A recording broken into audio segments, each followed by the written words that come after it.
La grossesse molaire.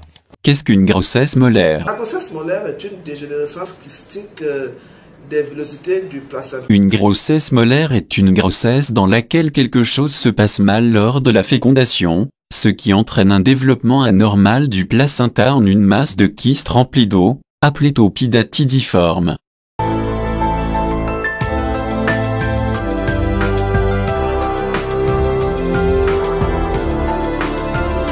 La grossesse molaire a des conséquences aussi graves que si le diagnostic n'est pas posé à temps, on peut arriver à perdre une patiente qu'on aurait pu sauver. On va commencer par définir une grossesse molaire. La grossesse molaire est une dégénérescence kystique des villosités du placenta, c'est-à-dire que c'est une grossesse qui semble être présente, mais malheureusement, les villosités du placenta, du début du placenta, qu'on appelle le trophoblast, se sont transformées, au lieu d'être des villosités simples, mais c'est devenu des villosités qui se sont renfermées de liquide, qu'on appelle des sacs qui contiennent d'eau. Et d'où l'aspect de cet œuf en grappe de raisin. Si vous comprenez bien ce que j'explique, les sacs qui renferment le trophoblast se sont remplis d'un liquide anormal et ont formé des kystes. À l'échographie, le signe pathognomique, c'est cette expression de villosité choriale en grappe de raisin. C'est ce qu'on appelle la molle hydatiforme. Il existe deux formes dans la molle hydatiforme. La première forme, c'est une molle embryonnée et la deuxième forme, c'est une molle non embryonnée. Mais tout compte fait, c'est une grossesse qui peut évoluer, mais à un moment donné, ça va s'arrêter parce qu'il n'y aura pas effectivement des échanges entre le bébé et la mère du fait qu'il y a cette dégénérescence kystique du placenta. Comment le diagnostic est-il fait? D'abord, le diagnostic peut être fait à la clinique. La dame peut venir vous voir avec une exagération des signes sympathiques de grossesse. Elle crache beaucoup plus que tout le monde. Elle a des boutons sur le visage. Elle est hyper nerveuse. En fait, même les signes sympathiques sont exagérés à tous les niveaux, à la clinique et à la paraclinique. Et dans ce cas, on peut commencer à soupçonner, lorsque la patiente présente, est-ce que ce n'est pas une grossesse molaire ou est-ce que ce n'est pas une grossesse gémellaire. Mais c'est le diagnostic de certitude se fait à l'échographie où on perçoit cet aspect d'amas en grappe de raisin et qui confirme bien que nous sommes devant une molle hydatiforme. Pourquoi la grossesse molaire est-elle dangereuse? La grossesse molaire est dangereuse, pourquoi? Parce que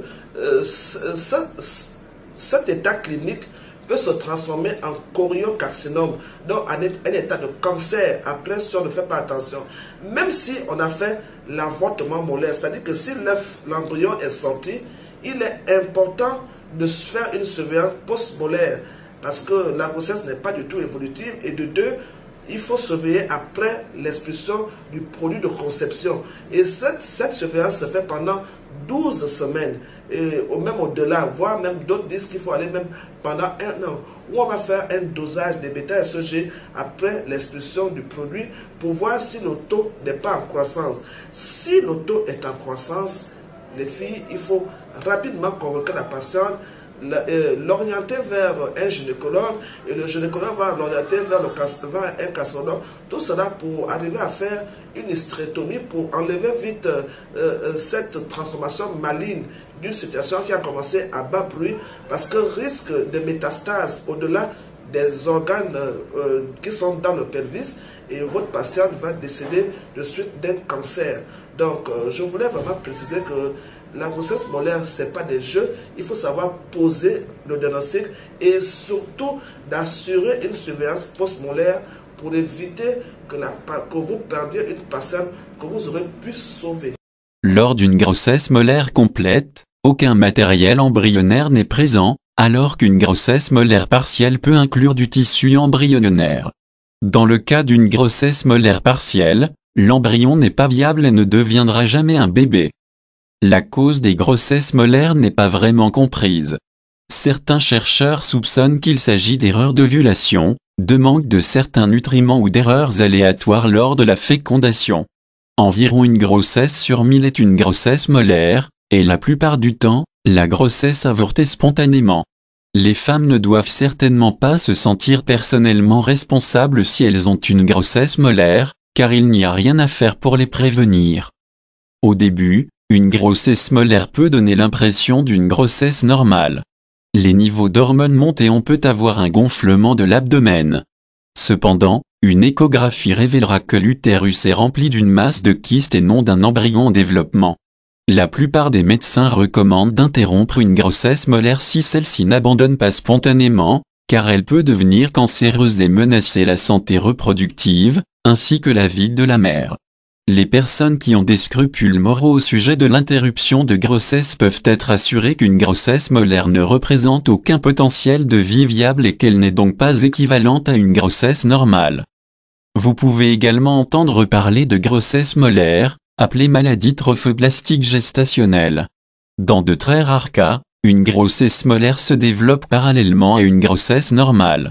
Dans ces cas, un médecin peut recommander à la mère de mener à terme la grossesse régulière, en supposant que la taupe se résoudra elle-même au cours du processus de gestation ou du travail et de l'accouchement.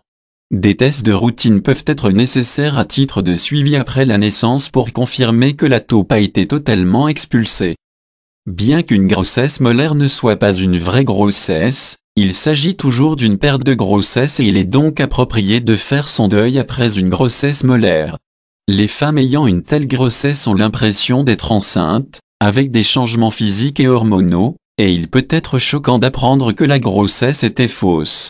La plupart des médecins recommandent de mettre fin à la grossesse après une grossesse molaire, afin de s'assurer que la taupe est entièrement partie et de donner du repos au corps. Par définition, la molle identiforme ou vésiculaire est la dégénérescence kystique des villosités plancétaires. Anatomiquement, il existe 4 types de molles.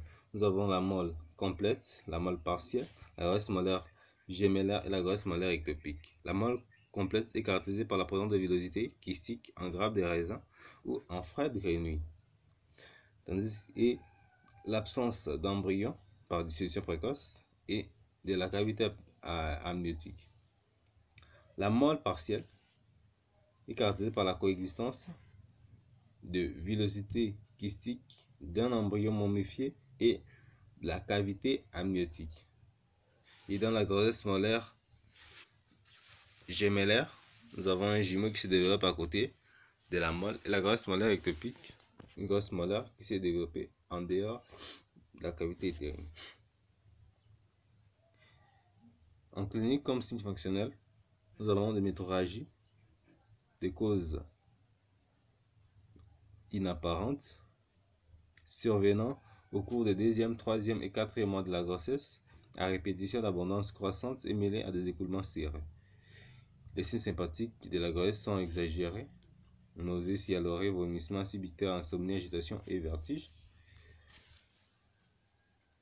Les signes généraux, nous avons la tachycardie, la pâleur et l'amaigrissement.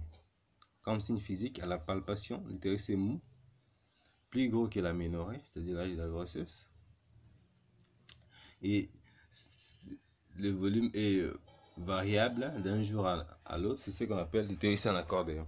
Au toucher vaginal combiné au palpé, l'isthme est bombant, comblé, il n'y a pas de ballonnement fœtal. On perçoit dans les kystes secs latéraux des kystes ovariens litériniques. À l'examen paraclinique, l'examen des urines met en évidence une protéinurie d'apparition précoce. Les dosages urinaires de bêta-HCG montrent un taux supérieur à 500 000 unités internationales. Les dosages radio-immunologiques de bêta-HCG donnent également des valeurs élevées. L'échographie montre une cavité utérine trop grande et remplie de zones anéchogènes séparées des plages échogènes, rappelant les nids d'abeilles ou les flocons de neige. L'examen anatomopathologique identifie des villosités hydropiques, avasculaires, macroscopiques ou microscopiques. Ici, nous avons notre fameuse image en nid d'abeille ou en flocon de neige, ici également. Comme traitement, il faut poser une voie veineuse de gros calibre et perfuser du ringère lactate. surveiller étroitement les pouls, la pression artérielle et le saignement. En prévention d'une transfusion, faire le groupage sanguin et sélectionner un potentiel donneur. Évacuer la molle par aspiration, un curage manuel et un curettage doux. Cette évacuation se fait sous ocytocine, 20 unités internationales dans 1 litre de perfusion, un gel lactate ou sérum physiologique, à faire couler pendant 2 heures, c'est-à-dire 160 gouttes par minute, et pour prévenir l'hémorragie et diminuer les risques de perforation de la paroi utérine. L'évacuation ne doit laisser aucun débris. Si possible, il faut réaliser une échographie pour voir la vacuité utérine. Le traitement contraceptif est conseillé, de préférence hormonale, pendant 1 an, où on fait une ligature tubaire si la patiente le souhaite.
ñu leen di nuyu bu baax di leen ñaan donc boo leen seetaanee suñu vidéo ba pare ngeen bës abonné bu leen fàtte mu ko bës cloche bi suuf parce que moom mooy tax vidéo bu ñu dugal ngeen njëkk see jot bye bye. Bonjour, comment ça va et comment va la santé?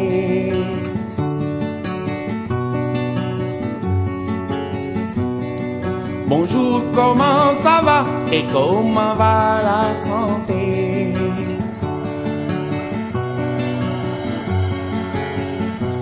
Iwai werdi yaram nelen werle. Iwai werdi yaram tiwai werle.